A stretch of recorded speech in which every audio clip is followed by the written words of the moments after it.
மதிமுகம் நேயர்களுக்கு வணக்கம். இது நம் சட்டம் நம் உரிமை வழங்குவதற்காக நான் உங்கள் வழக்கறிஞர் பிரியதர்ஷினி.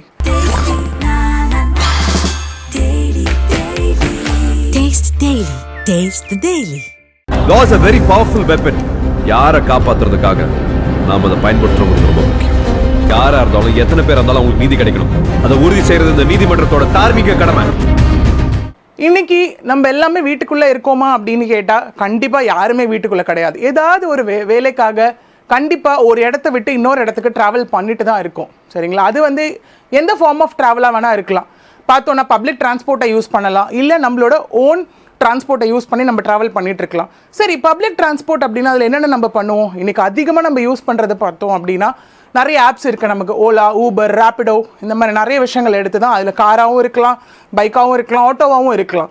அதை எடுத்து நம்ம யூஸ் பண்ணிகிட்ருக்கோம். அதே மாதிரி ப்ரைவேட்டாக ஒருத்தவங்க பர்சனலாக யூஸ் பண்ணுற டிரான்ஸ்போர்ட் பார்த்தோன்னா கார் அண்ட் பைக் மேக்ஸிமம் இதுதான் வந்துட்டு ஃபேமிலிக்கான யூசேஜாக இருக்கும். சரிங்களா? ஸோ இந்த மாதிரி விஷயங்கள் எல்லாம் போகும்போது நம்ம என்னென்ன ஃபாலோ பண்ணணும்? ஓகே, இல்லை நம்ம தெரிஞ்சுக்க வேண்டிய ரெண்டு விஷயம், ரைட்ஸ் அண்ட் டியூட்டிஸ். நம்மளோட ரைட்ஸ் என்ன, நம்மளோட டியூட்டிஸ் என்ன, நம்மளோட உரிமைகள் என்ன, நம்மளோட கடமைகள் என்ன. ஏன்னா ரைட்ஸ் அண்ட் டியூட்டிஸை வந்து நம்மளால் பிரிக்கவே முடியாது. எனக்கு ஒரு உரிமை இருக்குது அப்படின்னா கண்டிப்பான அதுக்கான கடமையும் எனக்கு இருக்கும்.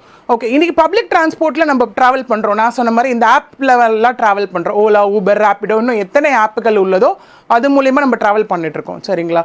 இப்போ காமனாக நடக்கிற ஒரு விஷயம் என்ன ஆகும்? நம்ம கால் பண்ணி புக் பண்ணுவோம். புக் பண்ணும்போது அவங்க சொல்கிற விஷயம் என்னவா இருக்கும்? ஒரு 300 ரூபா பில் காமிச்சது அப்படின்னா, மேடம் ஒரு 320 ரூபா கொடுத்துருங்க, 350 ரூபா கொடுத்துருங்க அப்படின்னு கேட்பாங்க. சில பேர் வேண்டாம் அப்படின்ட்டு கட் பண்ணிட்டு போயிடுவாங்க. சரிங்களா? சில பேர் என்ன பண்ணுவாங்கன்னா, நம்ம போகிற இடத்துக்கு வேகமாக போகணும், 50 ரூபா போனால் போதும், 100 ரூபா போனால் போதும், எனக்கு போகிற இடத்துக்கு நான் போய் சேரணும் அப்படிங்கிறதுக்காக 50 ரூபா 100 ரூபாயை அவங்க வந்து கொடுத்து பழக்கிடுவாங்க. சரிங்களா? இது என்ன ஆகும் அப்படின்னா, இருக்கவங்க கொடுத்து பழக்கிறதுனால இல்லாதவங்க கிட்டேயும் அவங்க கேட்க ஆரம்பிப்பாங்க. இது ஒரு விஷயம். ரெண்டாவது என்ன பண்ணுவாங்க அப்படின்னா, சில பேர், நானுமே சொல்லியிருக்கேன், நீங்கள் எப்படி எக்ஸ்ட்ரா அமௌண்ட்டு கேட்கலாம், சில பேர் கொடுத்துருவோம், சில பேர் கேட்பாங்க, நீங்கள் எப்படி எக்ஸ்ட்ரா அமௌண்ட்டு கேட்கலாம், அவங்க மேலே நான் கம்ப்ளைண்ட் பண்ணுறேன் அப்படின்னு சொல்லும் போது இன்றைக்கி இருக்க நிறைய டிரைவர்ஸ், ஓகே, அதாவது ஓலா, ஊபர், ரேப்பிடோ, இந்த டிரைவர்ஸ் எல்லாமே யாருமே பயப்படுறது கிடையாது. என்ன சொல்கிறாங்கன்னா, பண்ணிக்கோங்க, கம்ப்ளைண்ட் பண்ணால் பண்ணிக்கோங்க, இதுதான் அவங்க சொல்கிற விஷயமா இருக்கும். அப்படி சொல்லும்போது நம்ம எல்லாம் என்ன யோசிப்போம்? எதுக்கு இது, நம்ம வேலையில் நம்மளே பிஸியாக ஓடிட்டுருக்கோம், நம்ம ஏன் அந்த விஷயத்தை எடுத்து நம்ம ஏன் இன்னும் பெருசாக்கணும் அப்படின்னு நினச்சிட்டு போகிறவங்க தான் ஜாஸ்தி. தயவு செஞ்சு இனிமேல் அந்த மாதிரி பண்ணாதீங்க. ஏன்னா இதுக்கான ரெமெடிஸ் நம்மக்கிட்ட இருக்குது. அதை இப்போ தெரிஞ்சுக்கிட்டோம் அப்படின்னா, இதை ஒவ்வொருத்தரும் சேர்ந்து பண்ணோம் அப்படின்னா கண்டிப்பாக இதை இந்த சிஸ்டமே நம்மளால் மாற்ற முடியும். அதுக்கு என்ன பண்ணணும் அப்படின்னா, உங்ககிட்ட யாராவது கால் பண்ணும்போது எனக்கு எக்ஸ்ட்ரா சார்ஜ் கொடுங்கன்னு கேட்டாலோ, இல்லை சில பேர் என்ன பண்ணுவாங்க அப்படின்னு பார்த்தீங்கன்னா, உங்களை கொண்டு போய் இறக்கி விடுறப்போ எனக்கு 10 ரூபா கூட 20 ரூபா கூடன்னு பிரச்சனை பண்ணுவாங்க.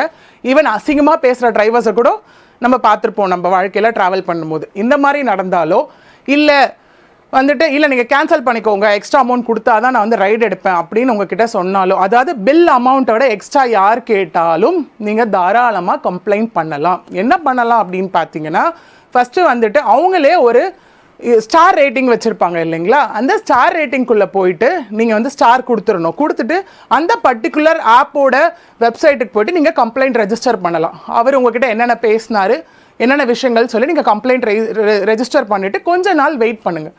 வெயிட் பண்ணி உங்களுக்கு எந்த ரெஸ்பான்ஸும் வரல அப்படின்னா தாராளமாக நம்ம வந்து district consumer dispute redressal forum அங்கே போய்ட்டு நம்ம கம்ப்ளைண்ட் ரெஜிஸ்டர் பண்ணலாம். ஓகேங்களா? இது ஒரு விஷயம்.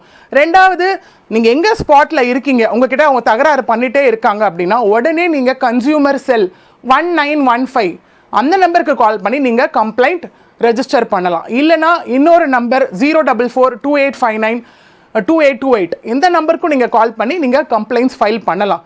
இது ஒரு பக்கம். உங்ககிட்ட அமௌண்ட் கேட்குறாங்க. சில பேர் ரொம்ப தரைகுறைவாக பேசுவாங்க, இழிவாக பேசுவாங்க. அந்த மாதிரி பேசுகிறவங்கள நீங்கள் என்ன பண்ணலாம்னா, நீங்கள் எங்கே இருக்கீங்களோ, எந்த இடத்துல நிற்கிறீங்களோ அங்கேருந்து உங்கள் அருகில் என்ன காவல் நிலையம் இருக்கோ அங்கே போயிட்டு இவர் என்னை தரைகுறைவாக பேசுகிறாரு, ரொம்ப அசிங்கமாக பண்ணுறாரு அப்படின்னு சொல்லிட்டு நீங்கள் போய் கம்ப்ளைண்ட் கொடுத்தீங்க அப்படின்னா அந்த டிரைவர் மீது, ஓலா, ஊபர், ரேப்பிடோ யாராக வேணா இருக்கலாம், அந்த டிரைவர் மீது வந்து கிரிமினல் இன்டிமிடேஷன் அப்படின்ற வழக்கு போட்டு டெஃபமேஷன் வழக்கு போட்டுட்டு 3 வருஷம் வரைக்கும் அவங்களுக்கான தண்டனைகள் கிடைக்கிறதுக்கு சான்சஸ் நிறையவே இருக்குது.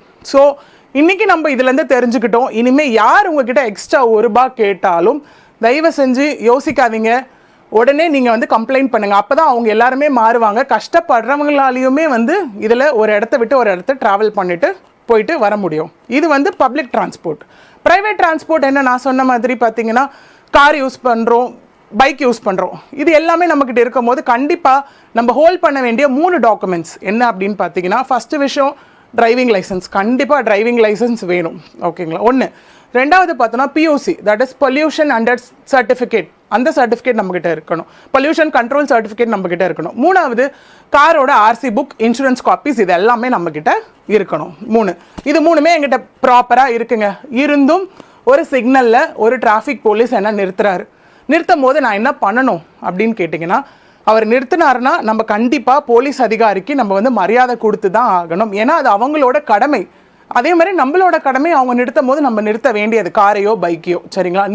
நிறுத்திட்டு இப்போ பைக்கில் போகிறோம் அப்படின்னா ஹெல்மெட் போட்டிருக்கோம், பின்னாடி உட்காந்துருக்க பில்லியன் ரைடரும் வந்துட்டு ஹெல்மெட் போட்டிருக்காங்க, பேப்பர் டாக்குமெண்ட்ஸ் எல்லாமே எங்கிட்ட கிளியராக இருக்குது, நான் ஓவர் ஸ்பீடில் போகல, நார்மல் ஸ்பீடில் தான் போகிறேன், இருந்தும் போலீஸ் வந்து என்னை ஃபைன் கட்ட சொல்கிறாங்க அப்படின்னா நீங்கள் அப்போ ஃபைன் பே பண்ண வேண்டாம். முதல் விஷயம். ரெண்டாவது விஷயம், இப்போ நிறைய பேர் சொல்கிற கம்ப்ளைண்ட் என்னவா இருக்குன்னா, நான் போயிட்டே இருக்கேன், நான் என் பைக் கீயை எடுத்துட்டாங்க அப்படின்னு சொல்லுவாங்க. எந்த போலீஸ் அதிகாரிக்கும், அதாவது டிராஃபிக் போலீஸுக்கும் பைக்கில் இருந்து கீ எடுக்கிறதுக்கான அதிகாரம் கிடையவே கிடையாது.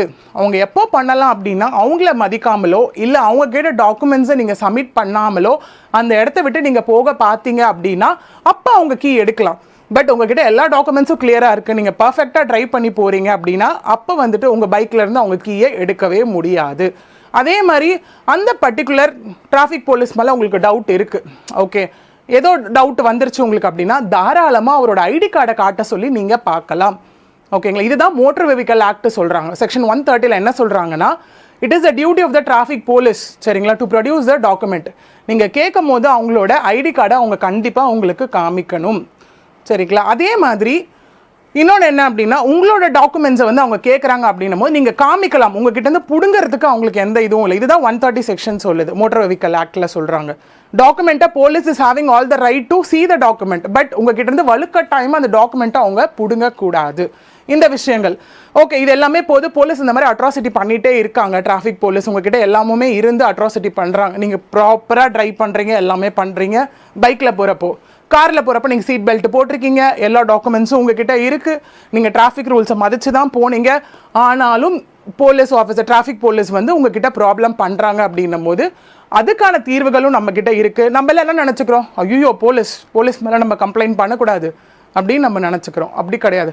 போலீஸே தப்பு செஞ்சாலும் அது சட்டம் முன்னாடி தப்பு தான். ஸோ அப்படி இருக்கும்போது என்ன பண்ணலாம் நம்ம அப்படின்னு பார்த்தோன்னா, நியர்பை என்ன இருக்கோ அந்த போலீஸ் ஸ்டேஷன் போயிட்டு நீங்கள் வந்துட்டு சொல்லலாம், கம்ப்ளைண்ட் பண்ணலாம். அந்த டிராஃபிக் போலீஸ் மேலே கம்ப்ளைண்ட் பண்ணலாம். நான் இந்த மாதிரி ப்ராப்பராக போயிட்டுருக்கேன், எங்கிட்ட எல்லா டாக்குமெண்ட்ஸும் கிளியராக இருக்குது, இருந்தாலும் அந்த பர்டிகுலர் டிராஃபிக் போலீஸ் என்ன ஹராஸ் பண்ணுறாரு, என்ன டார்ச்சர் பண்ணுறாரு அப்படின்னு சொல்லலாம். இன்னொன்று, எந்த டிராஃபிக் போலீஸ்க்கும் ஆஸ் எ இண்டிவிஜுவல் போலீஸ் யாருமே எந்த ஒரு அத்தாட்சியும் இல்லாமல் அரெஸ்ட் பண்ண முடியாது. சரிங்களா? ஒரு விஷயம். ரெண்டாவது, சரி ஓகே அங்கே கம்ப்ளைண்ட் பண்ணுறீங்க, ஒரு விஷயம். ரெண்டாவது என்ன பண்ணலாம் அப்படின்னா, ஹையர் லெவல் போகிறப்போ நீங்கள் கமிஷனர்கிட்டயோ இல்லை எஸ்பி கிட்டேயோ நீங்கள் கம்ப்ளைண்ட் பண்ணலாம். இல்லை போலீஸ் மேலே எல்லாம் போலீஸ் நான் என்ன வேணால் பண்ணுறாங்க அப்படின்னா நீங்கள் டைரெக்டாக ஸ்டேட் ஹியூமன் ரைட்ஸ் கமிஷன் அங்கே போய்ட்டு கம்ப்ளைண்ட் பண்ணலாம். இல்லை அப்படிங்கிற பட்சத்தில் கடைசி ஆப்ஷனாக PCA, போலீஸ் கம்ப்ளைண்ட் அத்தாரிட்டி அப்படின்னு நமக்கு ஒரு வெப்சைட்டே இருக்குது. அங்கே போய் என்ன இன்சிடென்ட் நடந்ததோ அது எல்லாத்தையுமே நீங்கள் போய்ட்டு கம்ப்ளைண்ட்டாக ஃபைல் பண்ணலாம். ஓகே, இதெல்லாம் நம்ம பார்த்துட்டோம். நான் எல்லாமே கரெக்டாக வச்சுருக்கேன், ஆனால் எனக்கு கொஷின் பண்ணுறாங்க, இது என்னோட ரைட்ஸு. சரி ஓகே, இதெல்லாம் தப்பு பண்ணுறாங்க, நான் போய் இதெல்லாம் பண்ண போகிறேன், ஃபைன், இது எல்லாமே கரெக்டு. ஆனால் நம்மளோட டியூட்டி என்ன? நான் சொன்ன மாதிரி உரிமை இருந்தது அப்படின்னா அந்த இடத்துல நமக்கு கடமைகளும் கண்டிப்பாக இருக்கும். ஸோ நம்மளோட டியூட்டி என்ன? டிராஃபிக் ரூல்ஸை மதிக்கணும், போலீஸ் ஏதாவது கேட்டால் காமிக்கணும், அவங்கக்கிட்ட பொலைட் வேலை நம்ம பேசணும், ரொம்ப அக்ரெசிவாக நம்ம பேசக்கூடாது. அதே மாதிரி போகும்போது 2 பேருமே பைக்கில் ஹெல்மெட் போட்டுட்டு போகணும், சீட் கார் பெல்ட் போட்டுட்டு போகணும், ப்ராப்பராக வந்துட்டு லிமிட்டோட வந்து ட்ரைவ் பண்ணணும். சில பேர் இப்போ ரீசன்ட் டேஸில் பண்ணுறது என்ன அப்படின்னு பார்த்தோன்னா, சீக்கிரம் போகணுன்றதுக்காக ஆம்புலன்ஸ் போச்சுன்னா பின்னாடியே பிடிச்சிட்டு போவாங்க. தயவு செஞ்சு அதை தப்பாக பண்ணாதீங்க. மனசாட்சி ஒரு பக்கம். ரெண்டாவது, சட்டம் என்ன சொல்லுது அப்படின்னா, அந்த மாதிரி நீங்கள் போகும் பட்சத்தில் 10,000 ரூபா வரைக்கும் உங்களுக்கான ஃபைன் கண்டிப்பாக இருக்குது அப்படின்னு சொல்கிறாங்க. மொதல் விஷயம். ரெண்டாவது விஷயம், எந்த விஷயத்துக்காக எல்லாம் உங்களோட டிரைவிங் லைசன்ஸ் கேன்சல் ஆகும் இல்லை டீஆக்டிவேட் ஆகும் அப்படின்னு பார்த்தீங்கன்னா, நீங்கள் வந்து ஆர்சி ப்ராப்பராக பேப்பர்ஸ் இல்லாமையோ நீங்கள் ட்ரைவ் பண்ணீங்க அப்படின்னா அப்போது சான்சஸ் இருக்குது உங்கள் டிரைவிங் லைசன்ஸ் கேன்சல் ஆகலாம். இன்னொன்று, பைக்கில் வந்து 2 பேர் போகும்போது ஹெல்மெட் போட்டு போகணும். நீங்கள் 3 பேர் 4 பேர் ட்ரிபிள்ஸு 4 பேர் போகிறீங்க அப்படின்னா உங்களோட டிரைவிங் லைசன்ஸ் டீஆக்டிவேட் ஆகும். ஓகே, ஓவர் ஸ்பீட் பண்ணுறீங்க, ஆஃபன் பண்ணி ரிப்பீட்டட் அஃபென்ஸில் மாட்டிக்கிறீங்க, ரேஷ் டிரைவிங் போகிறீங்க அப்படின்ற பட்சத்துலையும் உங்களோட டிரைவிங் லைசன்ஸ் கேன்சல் ஆகும். இன்னொன்று, இப்போ நிறைய பேர் பண்ணுற தப்பு என்னவா இருக்கும், வீட்டில் இருக்க 18 வயசுக்கு கம்மியாக இருக்க பசங்க கிட்ட வண்டி கொடுத்து அனுப்புறது. அது பைக்காக இருக்கலாம், இல்லை காராக இருக்கலாம். போயிட்டு அவங்க எதாவது ஆக்சிடென்ட் பண்ணிடுறது. இப்போ ரீசெண்ட் டேஸில் அது ரொம்ப நமக்கு நடந்துகிட்ருக்கு. ஸோ பெற்றோர்கள் இனிமேல் தயவு செஞ்சு அந்த மாதிரி பசங்க கிட்ட வண்டி கொடுக்காதீங்க. ஒரு விஷயம் ஏன்னு பார்த்தீங்கன்னா, சட்டமும் வந்துட்டு உங்களுக்கு சொல்கிற விஷயம் என்ன அப்படின்னா, அந்த மாதிரி நீங்கள் வண்டி கொடுக்கும் பட்சத்தில், அது ஆக்சிடென்ட் ஆகுது ஆகலை செகண்டரி, வண்டி கொடுக்கும் பட்சத்தில் அதை டிராஃபிக் போலீஸ் வந்துட்டு பார்த்து பிடிச்சாங்க அப்படின்னா வந்துட்டு அந்த பேரண்ட்ஸை ஜெயிலில் போடுறதுக்கு உண்டான எல்லா சான்சஸுமே அந்த இடத்துல இருக்குது.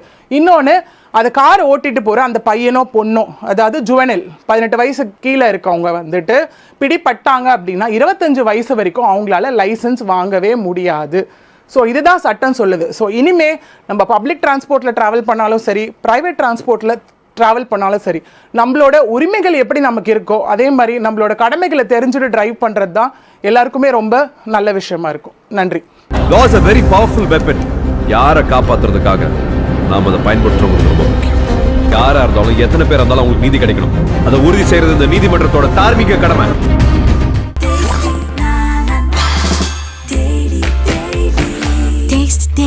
Taste the Daily.